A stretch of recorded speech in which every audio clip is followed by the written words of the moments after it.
My name is Natalie Mossen. I'm the President of Congress for the UIA World Congress of Architects, which will take place here in Copenhagen in 2023.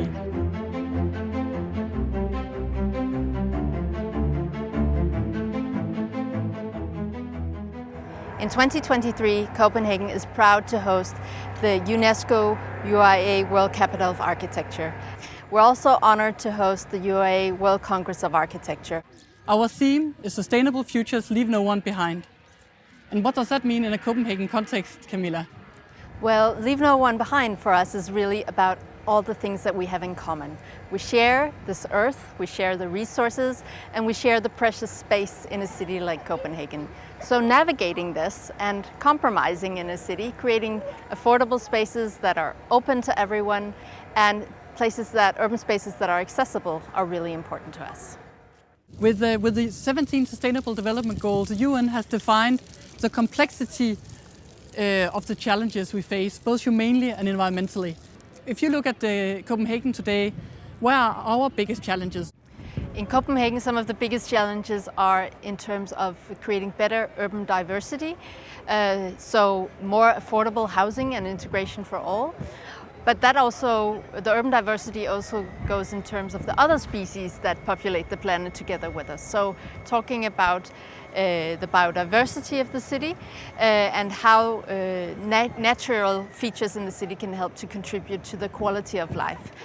Another point that we're really interested in is understanding the changes of mobility in the city, because there's so much space being used for transportation in our cities, and to reach the targets of CO2 neutrality, that is really for us one of the key factors that we have to learn more about.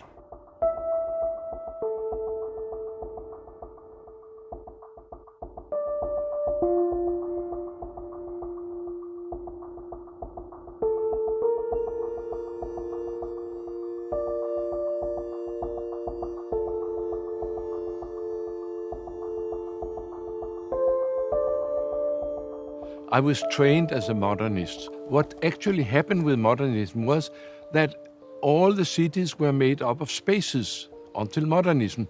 After the modernists redefined, the focus was moved from the spaces to the objects. And then suddenly cities were made up of stacking objects, and everything was made from 5 kilometers up over a model where you moved around. If you have a nice composition, it would be a good place to live. That was my training in the 50s. And later on, when I married a psychologist and we saw all this being built, we started to wonder. And all these psychologists, they kept saying, why are you architects not interested in people? Why don't they teach you anything about people in School of Architecture? I was told that it doesn't matter because people will adapt. But this attitude that people will adapt, that was completely nonsense. Because when we started to study, we found that there were so many things where the built form influenced the quality of life for people very, very much. Actually, Copenhagen was a little bit of a forerunner because that was the first city in the world where the life of the city was documented as carefully as the traffic in the city. And we can see the results today, now 50 years later. But one of the things which was done in Copenhagen was that they decided to do a lot for bicycling. If there are many bicycles in a street, there are people in the street. And there has been a very fantastic upsurge of bicycling in this city. And it's interesting that this kind of policy is perfectly suited to cities all over the world. That's the cheapest you can do. You can do it in Dhaka and in Manila and in Lagos, as you can do it here in Copenhagen.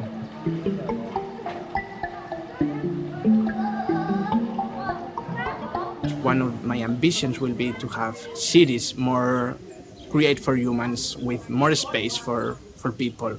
For example, I would love to see Copenhagen without having all the cars in the city center, just be able to move with my bike or walking, because the city is for the citizens.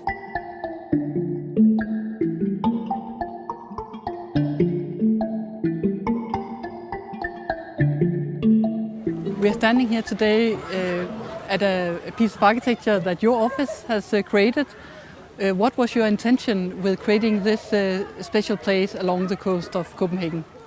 I think the whole idea behind the project was to make something for everybody as a public space that would welcome people of all ages and also to be more inclusive. So I think this is actually my absolutely favorite piece of architecture that we have done over the years. And it's very much welcoming and it's very much for everybody. And I think that's also something that we have to, when we think about the future, to create those places that are for everybody, and that architecture can really enable that. Specifically, this is for swimming and bathing and enjoying the ocean. And it also allows for access, say for instance, if you're wheelchair bound.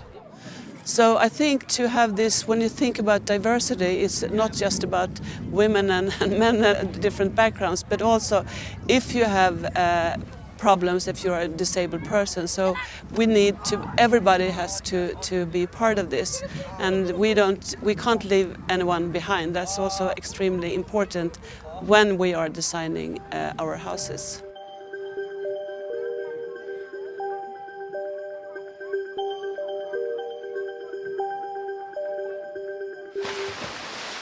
If you build a large nightclub, it doesn't mean that people will for sure come and dance, but it allows for people to dance. It could be a nightclub, as opposed to if it's like filled with columns and different levels, and then no one's gonna come dance. But just because it can accommodate dancing doesn't mean it's gonna happen. But that's the responsibility, to allow for things to happen. You're a researcher here in Denmark, but you're originally from Brazil, so you know the context of urban planning both in South America and here in the north. What can we learn from each other? I think we're faced with some of the same challenges. So these are global challenges of, biodiversity decline and increase in the emissions of greenhouse gases.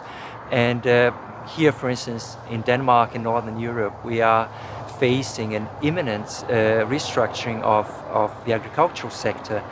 And this has really serious consequences for land use and the spatial planning of regions and cities. And we have to face that as architects, and we have to relate to this challenge. And in Brazil, we also have some of these challenges with the encroachment of the Amazonian forests, with agricultural uses, which has also serious consequences for CO2 emissions and declining biodiversity.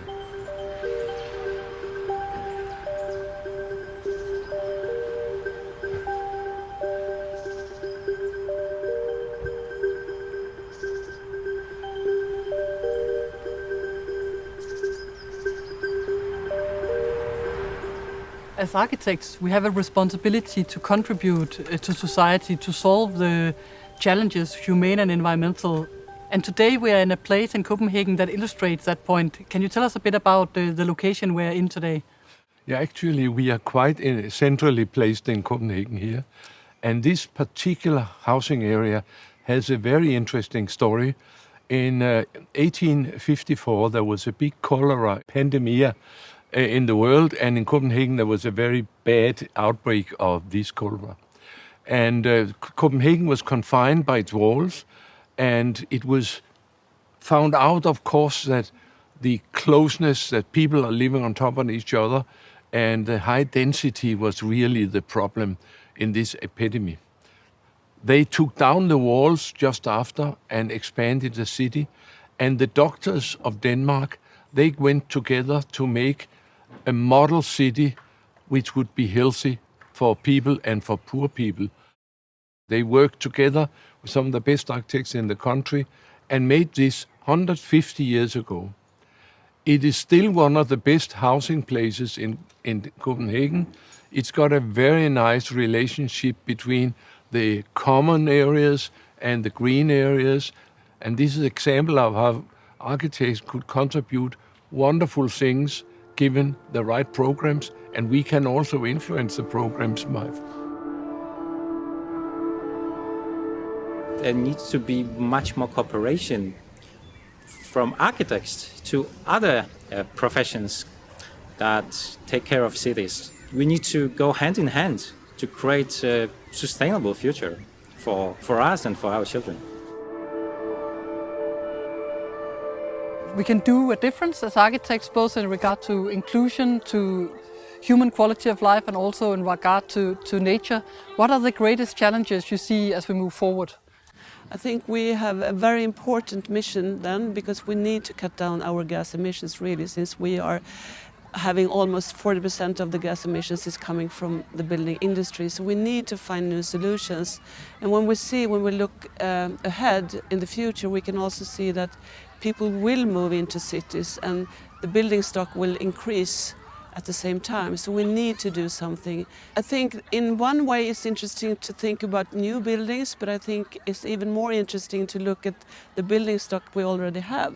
How can we reinvent, how can we transform the buildings that we have already built, and how can they be used in different ways?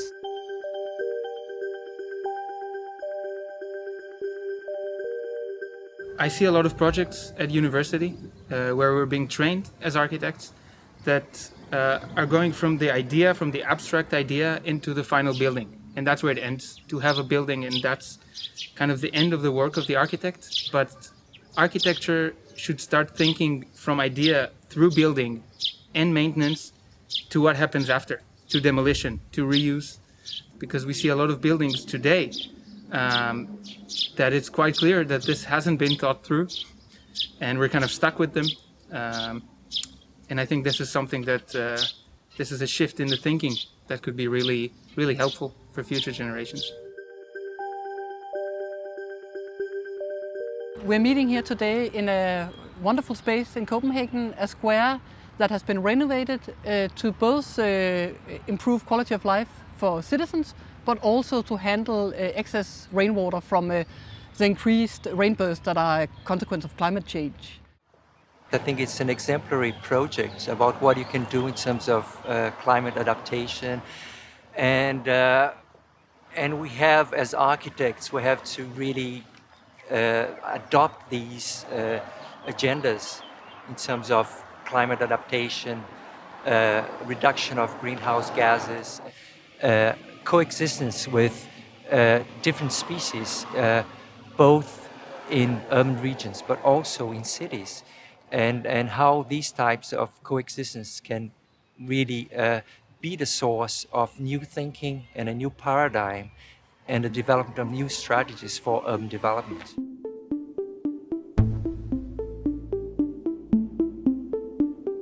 Technical solutions are already here, and we just need to start implementing them. And architecture needs to take this leading role in creating this change, enabling us as community to simply survive. The red thread through all this is an interest in Homo sapiens. It's an interest also in our biological history, in how our senses work, how we are a walking animal and we are very socially oriented. There's nothing more interesting in our lives than the other people, and that is evident everywhere on this globe.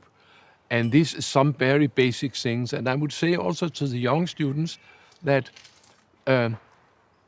use the basic knowledge and actually also go out and watch for yourself how things work and make your own conclusions, because that's so strong to see architectural scenes which works very well and other architectural scenes which are completely lousy and works very badly. You can learn a lot by using your eyes to see how people respond to architecture, and you can use this to make fabulous architecture, which is also cheap and which could also be for every group in society.